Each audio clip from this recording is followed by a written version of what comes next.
Bismillah. Assalamualaikum warahmatullahi wabarakatuh. Innal hamdalillah nahmaduhu wa nasta'inuhu wa nastaghfiruh wa na'udzu billahi min syururi anfusina wa min sayyiati a'malina. Man yahdihillahu fala mudilla lahu wa man yudlil fala hadiyalah. Asyhadu an la ilaha illallah wahdahu la syarika lah wa asyhadu anna Muhammadan abduhu wa rasuluh sallallahu alaihi wa ala alihi wa ashabihi wa man tabi'ahum bi ihsanin illa yaumiddin wa ba'du. Pemirsa Akhir TV dimanapun berada, insyaallah pada pertemuan pagi ini kita akan melanjutkan kajian keluarga dengan panduan buku Masuk Surga Bersama Keluarga. Di pertemuan pekan lalu kita baru mengulas dan membahas dari muqaddimah, dan isi dari muqaddimah tersebut kita sudah belajar, sudah tahu, minimalnya sudah paham adanya peluang kita dan keluarga kita bisa masuk ke dalam surga bersama-sama. Kita bisa bersama keluarga bukan hanya di dunia, tapi juga insya Allah bisa di akhirat, yakni dalam surganya Allah Azza wa Jalla.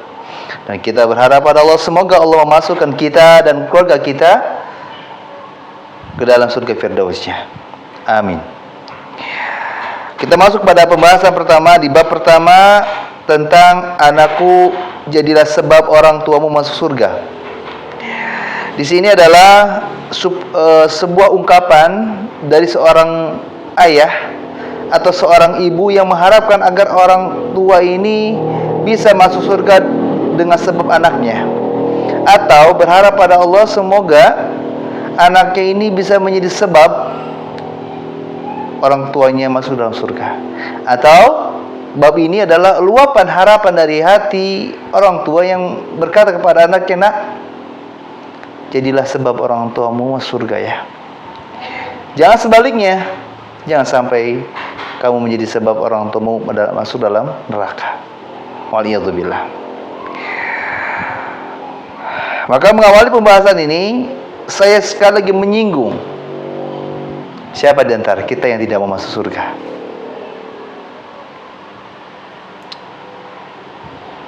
Saya berharap pada Allah, semoga tidak hanya kalian yang menyimak kajian ini, mengikuti kajian ini pun berkeinginan untuk bisa masuk ke dalam surganya Allah Azza wa Jalla.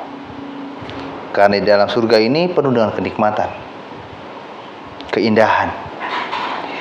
Sebagaimana kalau kita sudah tahu,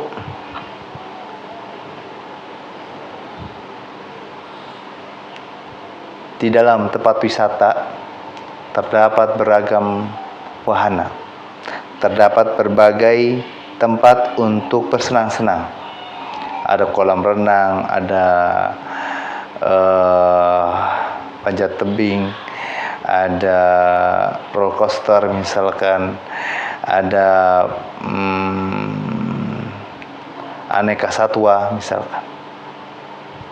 Dan dengan kita mengetahui adanya berbagai macam wahana-wahana tersebut, sarana-sarana keindahan tempat tersebut, sehingga kita merasa senang kalau menuju tempat tersebut.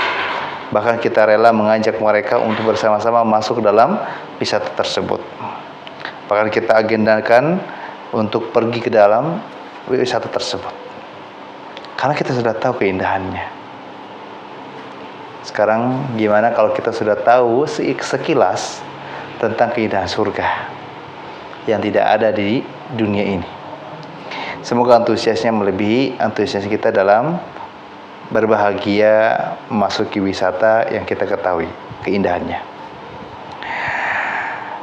Dan ketika kita sudah berharap pada Allah Azza wa Jalla bisa masuk dalam surga, kita pun harus sadar dari sekian banyaknya hamba Allah Azza wa Jalla, tidak semuanya bisa masuk ke dalam surga. Dan tidak semua bisa masuk ke dalam surga dan tanpa hisab. Ada yang masuk surga dengan hisab dulu, ada yang tanpa hisab. Dan kita berharap semoga Allah memasukkan kita dalam surganya tanpa hisab.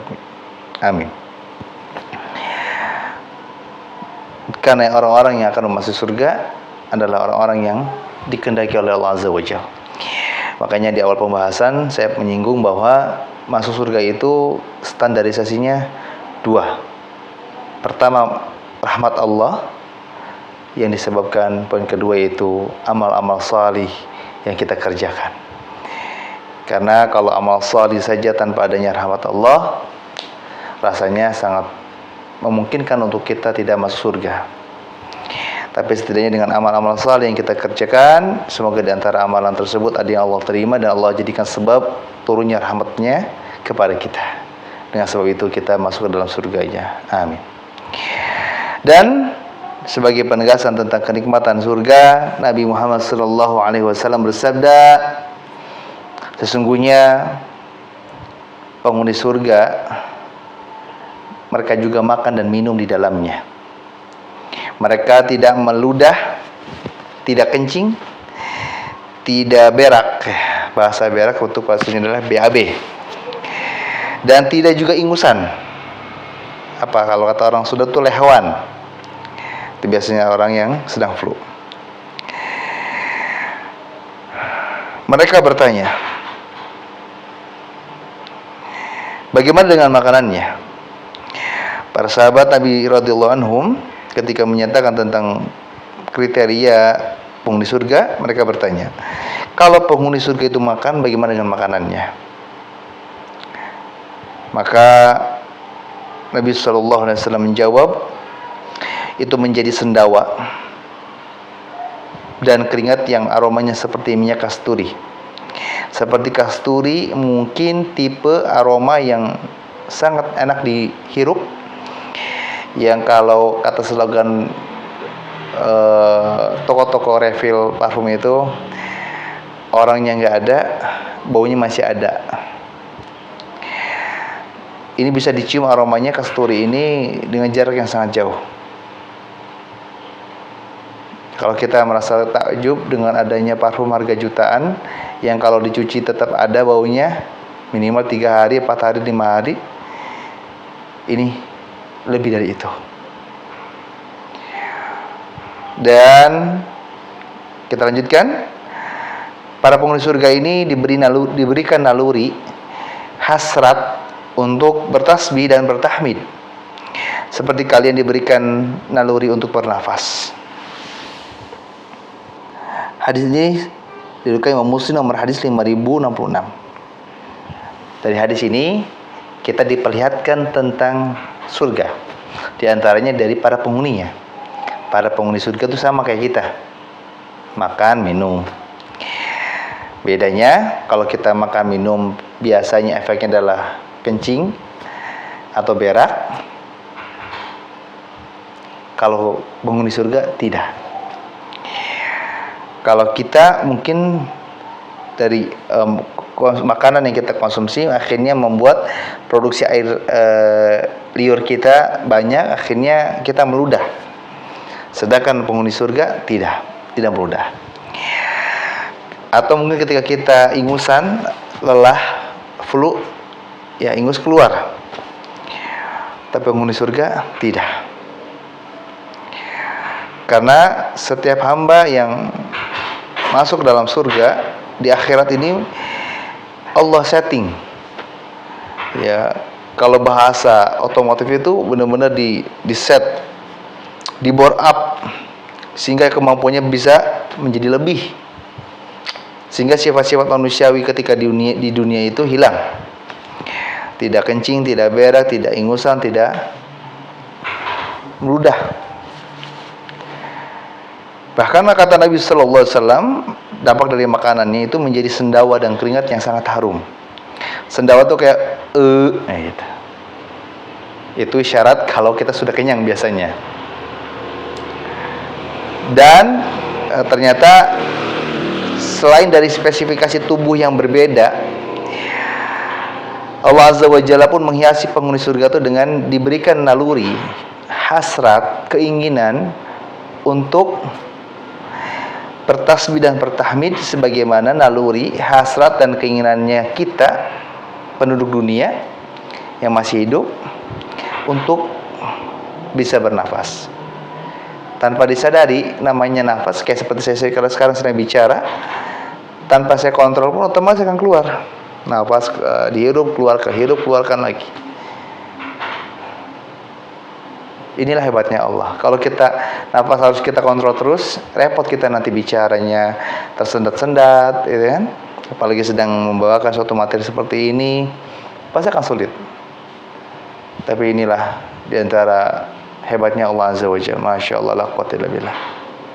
Nah, hasratnya kita untuk bernafas itu berbanding lurus seperti hasratnya penghuni surga untuk bertasbih dan bertahmid. Kerjaan mereka hanya untuk beribadah kepada Allah Azza wa Jalla, dan diantaranya untuk memuji Allah Azza wa Jalla.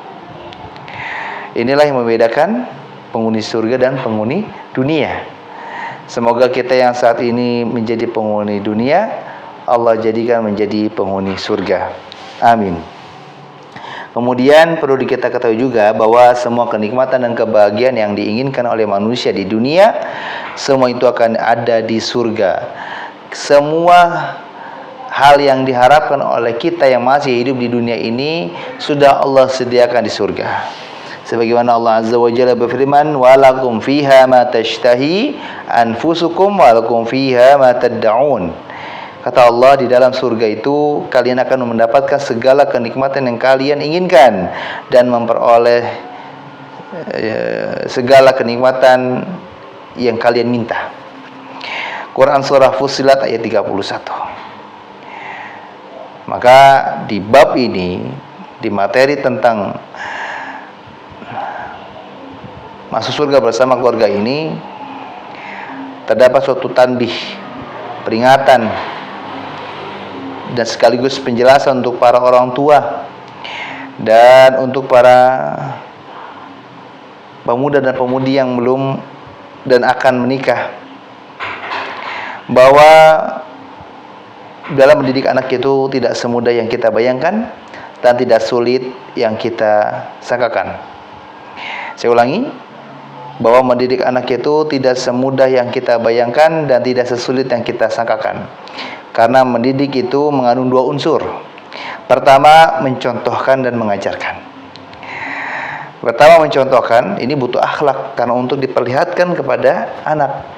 Yang kedua, mengajarkan, butuh ilmu, karena dengan ilmu kita bisa tahu mana yang harus kita ajarkan, mana yang tidak perlu kita ajarkan, mana yang harus kita peringatkan, mana yang tidak perlu kita peringatkan, mana yang harus kita luruskan, mana yang kita harus biarkan. Karena ilmu ini akan membuat orang itu jadi benar. Orang itu bisa berubah jadi dari salah menjadi benar, yang tadinya keliru menjadi lurus, yang tadinya lupa menjadi ingat, yang tadinya buruk menjadi baik. Dengan ilmu juga kita tahu mana syariat, mana yang bukan syariat, mana ibadah, mana maksiat. Ini diantara peringatan untuk kita bahwa sekali lagi mendidik itu tidak cukup dengan modal mau, tapi harus mampu. Ini dengan memiliki bekal ilmu dan akhlak. Maka sebab itu hendaknya setiap manusia yang ingin atau sudah menjadi orang tua segera belajar, ya, mempelajari bab-bab tentang akhlak untuk memiliki kepribadian yang baik dan terus menuntut ilmu sebagai bekal dirinya serta anak keturunannya untuk beribadah kepada Allah Azza wa Jalla, agar kita bisa mendidik anak-anak keturunan kita dengan akhlak dan ilmu, sehingga kita juga bisa menjadikan anak-anak sebagai sebab untuk Allah memasukkan kita ke dalam surganya. Memang sudah mutlak ini. Kalau orang sudah bisa memiliki akhlak dan ilmu, setidaknya bukan hanya dirinya yang baik, tapi orang lain termasuk anak-anaknya pun akan menjadi baik insyaallah. Nabi Ibrahim alaihissalam pernah berdoa, Rabbi habli minas salihin, wahai Rabbku, anugerahkanlah kepadaku seorang anak yang termasuk orang-orang salih. Quran surah As-Saffat ayat 100. Dan Imam Ibnu Jauzi rahimahullah menjelaskan, wahai Rabbku, anugerahkanlah kepadaku anak yang salih. Maksudnya adalah yakni yang nantinya termasuk ke dalam golongan orang-orang yang salih.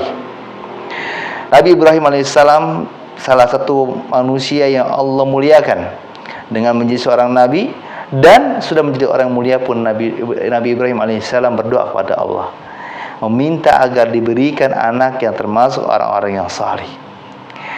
orang-orang yang bisa bertakwa kepada Allah, orang-orang yang terselamatkan dari kesalahan dan berada dalam kebenaran.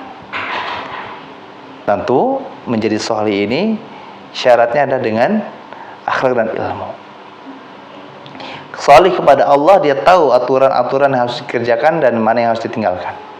Orang yang solih kepada manusia, dia tahu perlakuan mana yang layak diperlakukan kepada orang lain, mana yang tidak layak diperlakukan kepada orang lain. Dan orang soleh ini fitrahnya makan banyak disukai. Meskipun konsekuensinya emang ada yang tidak suka, tapi setidaknya orang yang soleh akan didekati oleh orang-orang yang soleh juga.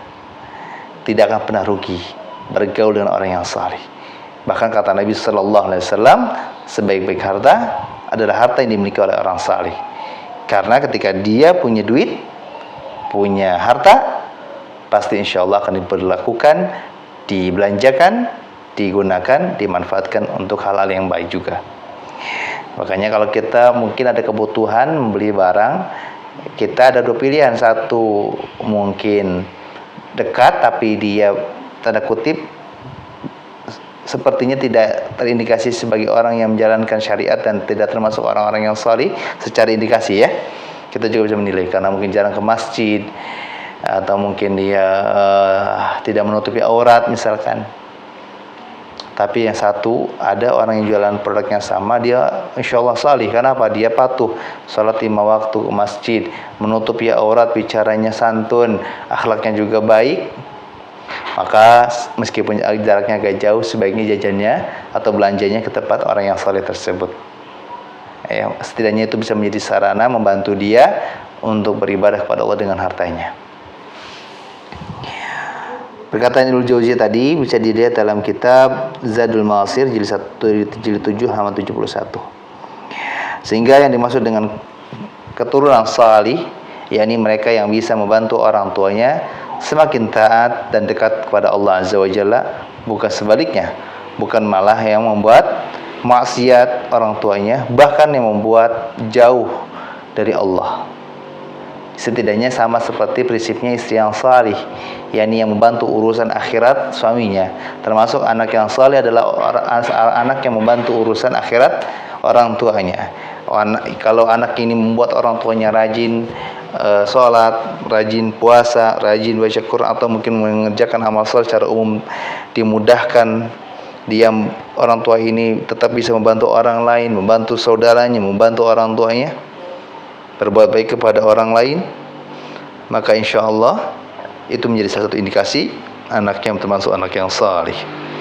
Tapi kalau anaknya tidak salih, mungkin melakukan 1-2 amalan juga sudah sangat berat, sudah sanggengah. Karena itu diantara dampak dari ketidaksalihan seorang anak kepada orang tuanya. Alhamdulillah. Dan sebetulnya kewajiban para orang tua terhadap anak-anaknya itu bukan hanya sekedar memberikan makan dan minum, jajan, pakaian, memenuhi keperluan sekolah serta kehidupannya, dan berbagi kebutuhan-kebutuhan yang semisalnya. Namun ada hal yang lebih penting dari hal-hal tadi, yaitu bahwa kepentingan yang dibutuhkan oleh seorang anak terhadap orang tuanya adalah mendapatkan pendidikan yang benar. Dalam artian orang tua ini yang dituntut dari orang tua kepada anaknya adalah mendidik anak dengan akhlak dan ilmu, bukan dengan hawa nafsu. Karena tidak sedikit, masih banyak para orang tua yang gagal dalam mendidik anak-anaknya disebabkan mereka mendidiknya dengan nafsu, bukan dengan akhlak dan ilmu. Kita bisa lihat, kita bisa survei, nggak usah jauh-jauh di tetangga sekitar kita. Berapa banyak di antara mereka yang leken, mereka telaten, mereka tuh semangat dalam mendidik anak-anaknya. Mereka lebih rela mengurangi kegiatan di luarnya untuk memiliki banyak waktu di dalam rumah bersama keluarganya dengan tanda kutip mendidiknya. Bukan sekedar bersama keluarga, akhirnya dia nggak mau ke masjid, akhirnya dia nggak mau ke majelis ilmu, ini salah juga. Tapi dengan dia fokus mendidik anak-anaknya, ini menjadi satu syarat bahwa dia juga mungkin insya Allah berharap pada Allah, anak-anaknya juga bisa menjadi anak salih dengan dididik olehnya.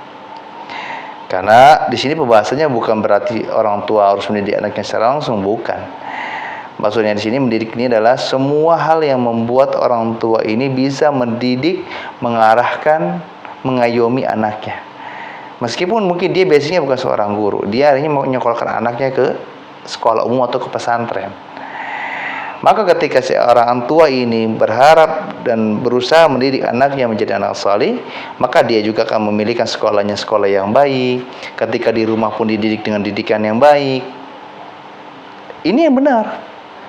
Karena ada contoh yang kurang tepat, yang salah adalah udah mah di sekolah kan ngasal, ataupun kalau sekolahnya benar, tapi ketika di rumah jauh dari pantauan.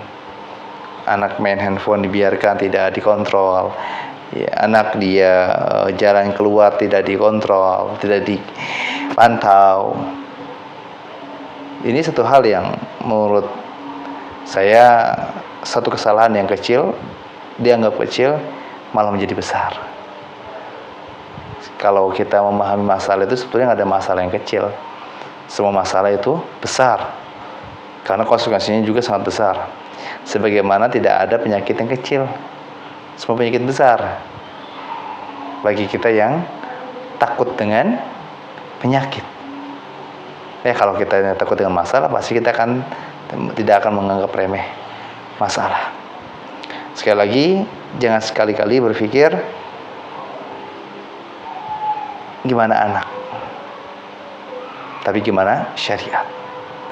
Kadang tidak semua keinginan anak sinkron dengan keinginan orang tuanya, dan begitu juga tidak setiap keinginan anak dan orang tua sinkron dengan keinginan syariat. Maka harus dipelajari tentang memahami keinginan anak. Jangan sampai yang kita putuskan hanya berdasarkan dengan nafsu, berdasarkan sayang. Akhirnya kita membiarkan anak kita dalam keburukan.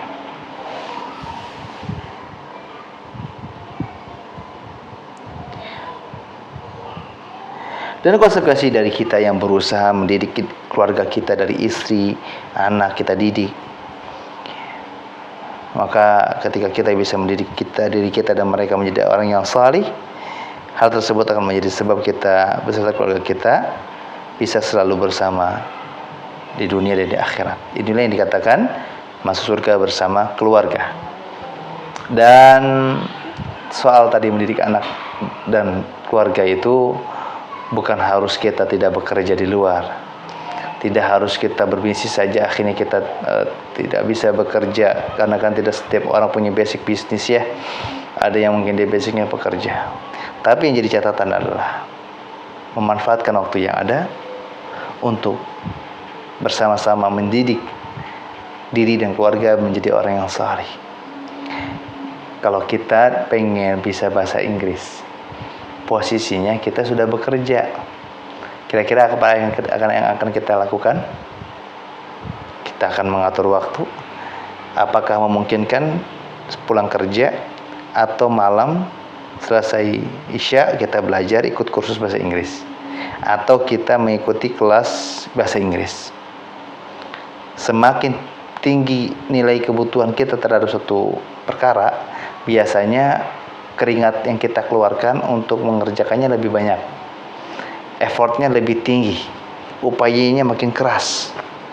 Tapi kalau kita mengerjakannya loyo, keringatnya juga nggak keluar, effortnya juga nggak ada, ya tandanya kita tidak merasa butuh terhadap hal tersebut.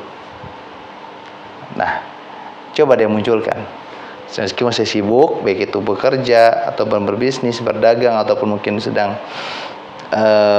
masih dalam keterikatan dengan sekolah bagi pelajar ataupun mahasiswa, maka tanamkan saya butuh terhadap ilmu agama, karena ilmu agama ini akan membuat saya menjadi saleh. Maka sebab itu, insya Allah akan ada selalu banyak cara untuk kita bisa melakukannya, meskipun di waktu yang sangat terbatas. Kayak dulu pernah saya mendengar ada seorang karyawan, karena dia sudah terlilit utang riba, bahkan hingga gaji bulanannya tuh hanya habis untuk menyicil bunga dan cicilan pinjaman di suatu koperasi. Akhirnya dia merasa seperti tidak punya gaji, Tapi karena dia masih tetap kerja, akhirnya dia pulang pukul 5 atau menjelang maghrib, dia mandi, dia makan, dia siap-siap salat maghrib, setelah itu dia langsung keluar. Kemana keluarnya? Cari duit, cari kerjaan tambahan. Pulang malam jam 9, jam 10. Saya tanya, emang gak capek? Tidak. Kok bisa? Ya karena saya butuh. Dan saya yakin kalau dia tidak merasa butuh, dia tidak akan banting tulang. Ya, bahasanya lelah pun tidak terasa. Tidak akan terjadi seperti itu. Semakin tinggi keinginan kita terhadap satu hal, akan semakin besar upaya kita untuk mendapatkannya. Allah Azza wa Jalla berfirman, Jannatu adnin yadkhulunaha wa man salaha min abaihim wa azwajihim wa dhurriyyatihim. Ini syahidnya.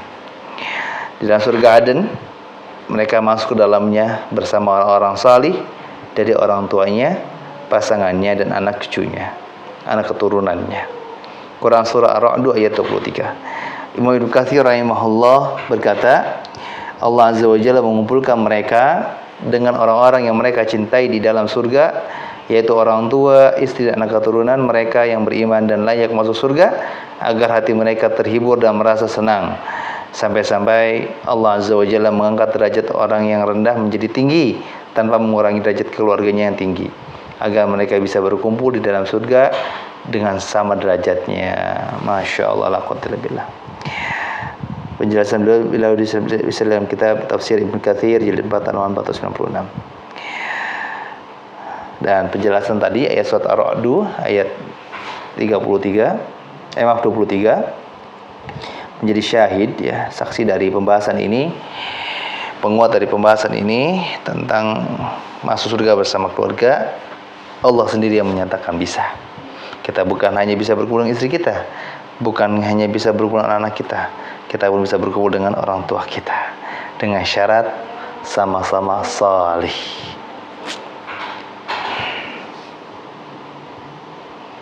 Maka sebab itu, tumbuhkan motivasi dalam hidup kita. Tidak ada lagi kata saya mau jadi ini, saya mau jadi itu, tapi saya mau jadi orang yang saleh. Bukan kata-kata puitis, bukan kata-kata alay, tapi ini kata-kata yang akan membawa kita menjadi orang yang bahagia. Bukan kata Allah Azza wa Jalla orang yang sukses. Orang yang bahagia adalah orang yang Allah masukkan dalam surga dan Allah jauhkan dalam neraka. Ya, saya ulangi. Allah sendiri menyatakan orang yang sukses, orang yang bahagia adalah orang yang Allah masukkan ke dalam surga dan dijauhkan dari neraka. Itu orang yang sukses. Maka sebab itu saya rasa ini sudah sangat cukup memotivasi kita. Akhirnya kita semangat lagi untuk mempelajari ilmu Allah sebagai bekal untuk beribadah kepada Allah. Dengan sebab itu kita bisa menjadi hamba Allah yang saleh.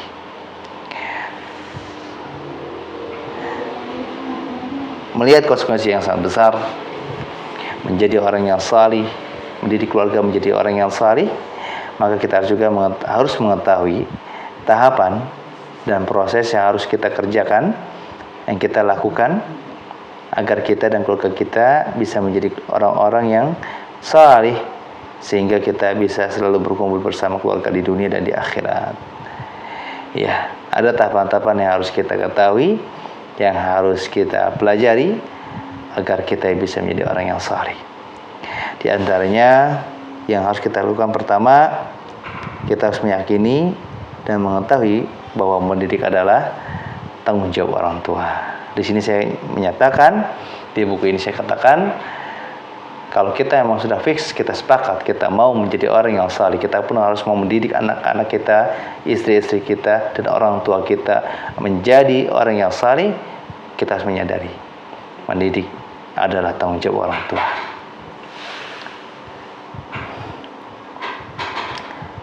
Tapi sepertinya untuk pembahasan poin ini kita akan bahas di pertemuan selanjutnya, masuk pada pembahasan tentang proses atau tahapan untuk bisa menjadi orang yang saleh, mendidik anak-anak menjadi anak yang saleh. Ya, ini dengan poin pertama tadi, mendidik anak adalah tanggung jawab orang tua. Insyaallah kita akan bahas di pertemuan selanjutnya. Semoga pembahasan-pembahasan yang kita kaji secara rutin perlahan bisa menambah ilmu yang bermanfaat untuk kita dan bisa menghilangkan ilmu yang tidak bermanfaat, dan setidaknya bisa memperbaiki pola pikir yang salah sehingga kita bisa memiliki pola pikir yang benar, sehingga kita tidak terjebak dalam kehidupan yang salah. Subhanakallahumma bihamdika asyhadu an la ilaha illa anta astaghfiruka wa atubu ilaik. Assalamualaikum warahmatullahi wabarakatuh.